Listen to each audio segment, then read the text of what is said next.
Good morning, everyone. I will be discussing the use of doll therapy in dementia care and how it can help to reduce the use of both chemical and physical restraints in aged care facilities. I've compiled this thesis topic from both my own experience having worked in aged care for over 3 years, predominantly in dementia care, and also from my own online research. Doll therapy is the use of a baby doll which represents a lifelike human. By utilizing the doll and giving it to someone who displays behavioral disturbances associated with dementia or those who experience sundowning, a doll can be used as a distraction, providing a lifelike person for the person living with dementia to positively interact with and distract them from other issues pertaining to sundowning that may be causing them distress. One issue, for example, could be the building agitation due to a person's child not being home so close to dinner time and wondering where they are.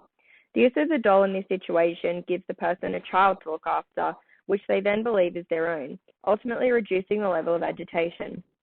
Dementia Support Australia acknowledged the use of dolls in dementia care has helped to reduce the use of medications to manage, if you will, behaviours pertaining to being overly loud, verbal and physical aggression, restlessness, and wandering and intrusive residents.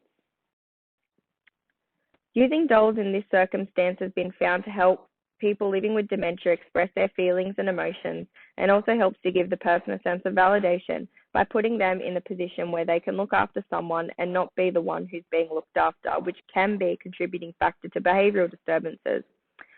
Also, the use of a doll provides the person with a sensory experience and takes the person back to a time when they were younger and looking after their own babies, ultimately providing them with a sense of comfort and security.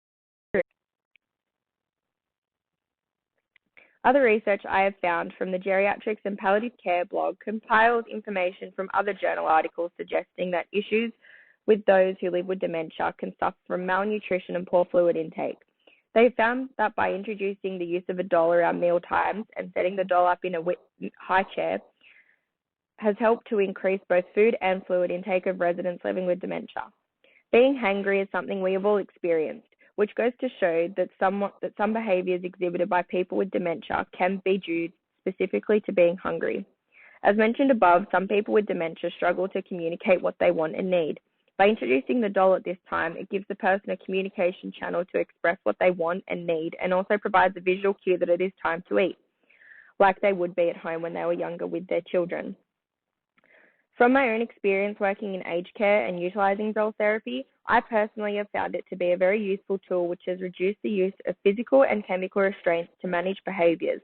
I have found that it has helped to reduce verbal and physical aggression and helps the person interact in a more positive way with nursing staff and other residents. Thank you all for listening.